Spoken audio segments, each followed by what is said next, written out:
what was it like to be working that much? And what was it like to be in the dream and it's happening and people are loving the music? I mean, take me to that early first 3-4 albums. Oh, it was crazy. The 90s were a lot different than now. I mean, we'd have 3 singles a year or sometimes more. Hey everyone, welcome back to the channel. Today, we're diving into the legendary world of Alan Jackson, his incredible lifestyle, impressive earnings, and the latest news you don't want to miss. If you love country music and inspiring success stories, hit that like button and subscribe so you never miss an update. Let's get started. When you think of Alan Jackson, you probably picture his smooth country twang, those classic cowboy hats, and maybe even a cold beer on a back porch somewhere in Georgia. But there's more to this country music legend than his chart-topping hits and laid-back southern charm. Let's kick things off with his love for the water. Alan's a boating fanatic, and we're not talking about some rickety rowboat here. This guy goes all out with luxury boats. Think sleek yachts and top-notch fishing rigs. Growing up near Lake Lanier in Georgia probably planted the seed for this obsession, and now you'll find him cruising the waves or casting a line whenever he gets the chance. One of his favorites? A custom-built beauty that's perfect for kicking back with a cold one or reeling in a whopper. It's like he's living his own "It's 5 o'clock somewhere" anthem every chance he gets. Now, here's a fun one. Alan's got a soft spot for music beyond just performing it. Sure, he's made a fortune singing, but he also loves collecting vintage guitars. These aren't just props for the stage. They're pieces of history that he's tracked down and added to his stash. Picture him strumming an old Gibson from the 50s, just for the heck of it, because he can. It's a little peek into how much he geeks out over the craft that made him a star. And speaking of laid back, let's talk about his love for fishing. It ties right into that boating passion, but it's worth its own shout-out. Alan's not just dipping a line in the water for show, he's serious about it. Whether he's on a quiet lake or out in the open sea, he's been known to spend hours chasing the perfect catch. It's his way of unwinding from the spotlight, and with the kind of gear he can afford, you know it's top-tier rods and reels all the way. Here's where it gets real heartwarming. Alan's a family guy at his core. Despite the fame and the flashy boats, he pours a ton of his time and money into his loved ones. He's shelled out for epic family vacations like beach trips or mountain escapes, because making memories with his wife Denise and their 3 daughters is what drives him. He's even been spotted fishing with his grandkids, passing down that love for the outdoors. It's the kind of thing that keeps him grounded, no matter how big the paychecks get. Oh, and don't sleep on his charitable streak. Alan's not just about treating himself. He's given back in a huge way over the years. From supporting children's hospitals to pitching in for disaster relief in Georgia, he's donated millions to causes that mean something to him. It's like he's taken that small-town Southern man heart and turned it into a force for good. So, whether he's sailing the seas, strumming a vintage guitar, or spoiling his family, Alan Jackson knows how to savor life's good stuff. But let's shift gears a little, because as much as Alan loves his boats and fishing rods, it's the people in his life who've always kept his world spinning. His relationships and personal life? Oh, they're a story worth telling, full of heart, a few twists, and that down-home charm we all adore him for. Let's start with the anchor of his life for decades, his high school sweetheart Denise. Picture this: 2 kids from Noonan, Georgia, meeting as teenagers with Alan rocking a mullet and Denise probably rolling her eyes at his small-town antics. They tied the knot back in 1979, and for years, they've been the definition of a country power couple. Denise wasn't just along for the ride, she was a huge part of his rise to fame. Fun fact, she's the one who slipped a demo tape to Glenn Campbell's manager at an airport, basically kickstarting Alan's big break. Together, they built a life, raising 3 daughters, Maddie, Ali, and Danny, in the midst of his skyrocketing career. It hasn't always been smooth sailing, though. Fame's a tricky beast, and they hit a rough patch in 1997 when they separated over Alan's infidelity. But here's the kicker: they worked through it, proving that love, forgiveness, and a little Southern grit can go a long way. Then came a real test: Denise's cancer diagnosis. In 1998, she was hit with colorectal cancer, and let me tell you, that shook their world. Alan stood by her side through the treatments, the uncertainty, all of it. Denise fought like a champ, and by God's grace, she beat it. She's been cancer-free since, and she even poured her heart into a book. It's all about him, sharing how faith and love pulled them through. Family's still Alan's North Star. Those girls of his, they're his pride and joy. He's the kind of dad who'd drop everything to be there for them, whether it was cheering at their school events or writing songs inspired by their milestones. You'll Always Be My Baby, which he penned for Ali's wedding, is basically a tearjerker in 3 chords, straight from the heart of a guy who lives for his kids. And now that he's a grandpa, you can bet he's spoiling those little ones rotten, probably teaching them how to bait a hook or two. It's that family-first vibe that's kept him grounded, no matter how many platinum records he's racked up. But life's got a way of keeping things interesting, doesn't it? After all these years with Denise, there's a new chapter unfolding for Alan. He's still the same guy, faith-driven, family-focused, but lately there's a spark in his step again, a little mystery in his smile that's got folks buzzing. What's next for Alan Jackson's heart? Well, let's just say the man's still got stories to tell and he's living them one day at a time. But not every chapter has been a smooth ballad. Recently, in a candid interview with journalists published just this month, the country legend opened up about a darker moment from his past. The 1997 cheating scandal that rocked his marriage. According to Alan Jackson, in that moment of fame and youth, he thought less about the consequences of his actions, and the revelations he shared are as raw as they are compelling. During the sit-down, reporters asked what drove him to stray from Denise, his high school sweetheart and wife since 1979. Jackson didn't shy away from the question. He described a time when his career was soaring, chart-topping hits, relentless tours, and a spotlight that rarely dimmed. In that whirlwind, he admitted, he felt untethered, vulnerable to the temptations that came with being a young star on the road. It wasn't about seeking out an affair, he explained, but rather a lapse in judgment, a fleeting decision made when the distance from home blurred his sense of right and wrong. The interviewers pressed further, probing whether he considered what he risked losing. Jackson confessed that, in the heat of the moment, the potential fallout barely crossed his mind. It was only after Denise learned of the infidelity and their subsequent separation that the gravity sank in. He told the journalists he was haunted by the thought of her walking away for good, a fear that jolted him awake to the life he'd nearly thrown away. When asked why he didn't let it end there, Jackson pointed to Denise herself, her strength, their history, and the family they'd built. That, he said, was what pulled him back from the brink. Perhaps the most striking moment came when the reporters asked about regret. Jackson didn't hesitate. He acknowledged that the pain he caused Denise still stings, a shadow he can't outrun. He views that misstep as a harsh lesson, one that redefined him not just as a husband, but as a man.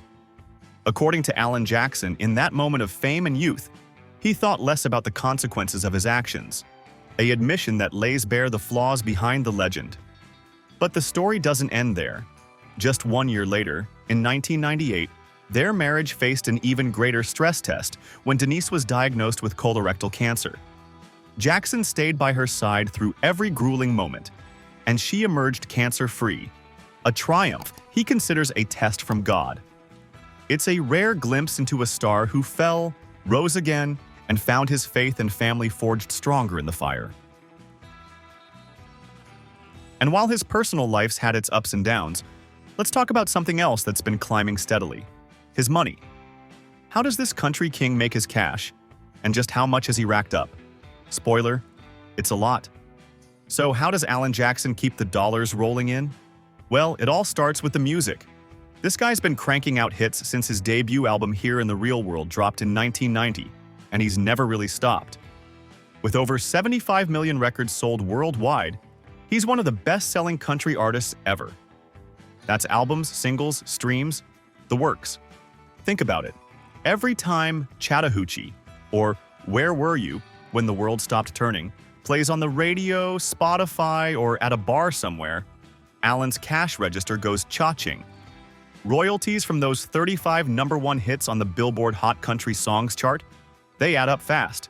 And with 21 studio albums under his belt, including multi-platinum sellers like A Lot About Livin' and A Little About Love, the man's built a fortune just from spinning stories into songs. But it's not just the records. Alan's a road warrior too. His tours are where the big bucks roll in. From the early days to his One More for the Road farewell tour, he's packed venues with fans eager to hear that honky-tonk twang live. Concerts are gold mines for artists like him. Ticket sales, merch like those cowboy hats and tees, you name it. Back in the day, he was pulling in millions per tour, and even now, with a career spanning over 30 years, he's still drawing crowds. Oh, and get this. He's a Pandora billionaire, meaning over 5 billion streams on that platform alone. That's a nice little paycheck right there, especially when you factor in streaming revenue from Spotify and Apple Music too. Then there's the side hustles. Alan's not just singing for his supper, he's got some smart business moves up his sleeve. Ever heard of the Alan Jackson collection at Cracker Barrel? Yup, he's got his own line of merch. Think home goods, apparel, stuff that screams country living. So, how much has he made? Estimates peg Alan Jackson's net worth at around $150 million, give or take a few million depending on who's counting. That's a lifetime haul from music sales, tours, endorsements, and those savvy investments. Not bad for a kid from Noonan, Georgia, who started out driving forklifts at Kmart, huh? But all that cash doesn't just sit in a bank vault gathering dust. Alan's poured a hefty chunk of it into some jaw-dropping real estate. So, let's take a stroll through the properties this country king has called home and see where he's hanging his hat these days. Let's start with the crown jewel of his portfolio, Sweetbriar. Back in the 90s, when Alan was riding high on hits like Chattahoochee, he decided to build a dream home in Franklin, Tennessee, just outside Nashville. This wasn't just any house, it was an 18,600 square foot antebellum mansion modeled after Tara from Gone with the Wind.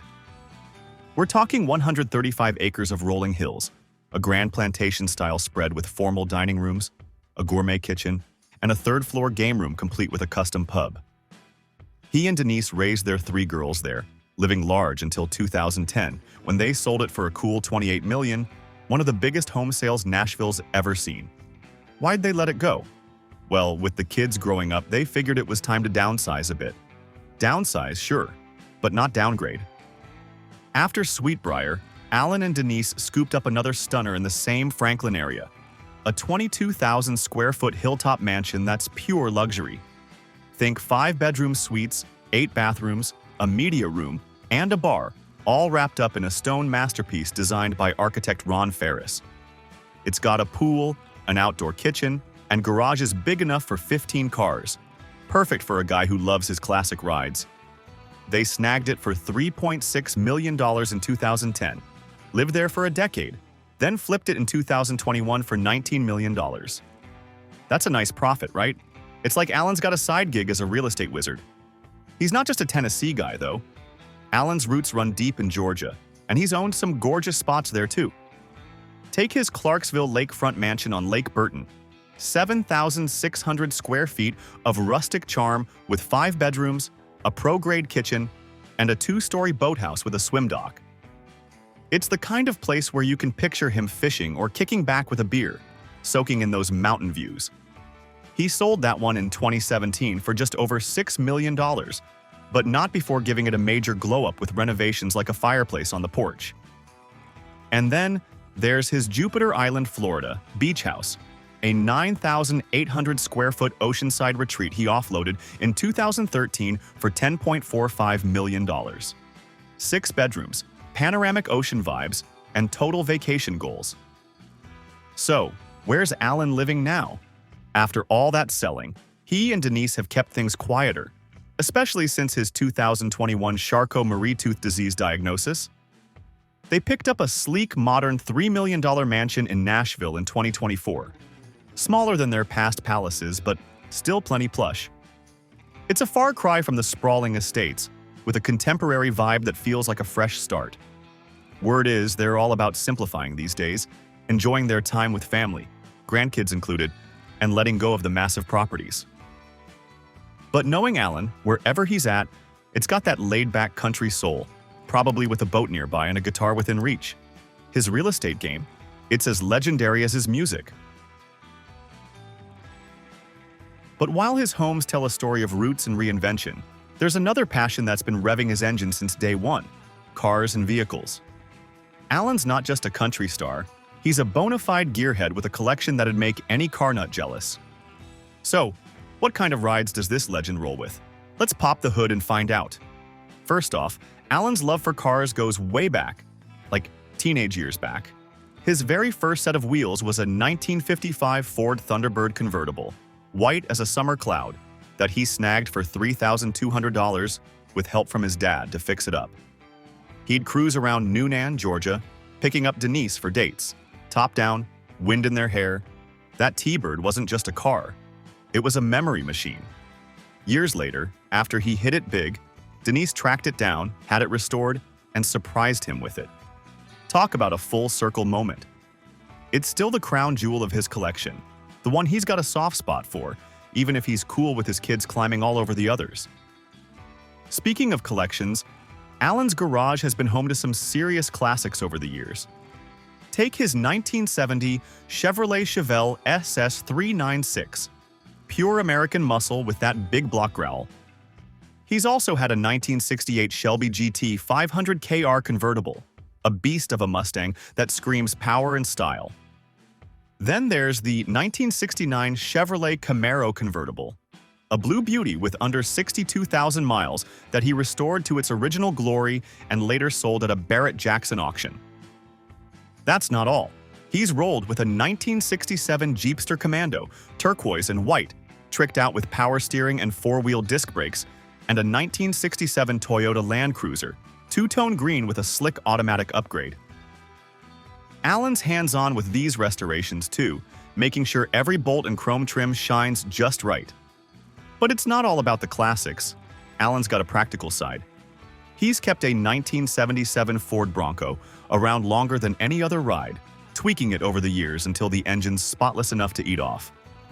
It's the kind of truck you'd see him hauling fishing gear in or just kicking around the property.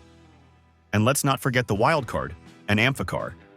Yeah, that's right, a car that doubles as a boat. Picture Alan cruising on land, then splashing into Lake Burton without missing a beat. It's quirky, it's cool, and it's so him. These days, with his health keeping him closer to home, the collection's slimmed down a bit. He's sold off some gems, like that Camaro and the Jeepster at auction. But you can bet he's still got a few treasures tucked away. Maybe that T-Bird's parked next to a boat in Nashville, ready for a spin with the grandkids. That's Alan Jackson's story. Music, love, and some wild rides. What surprised you most? Share in the comments. Loved this? Watch these videos on your screen now. Subscribe, like, and thanks for watching.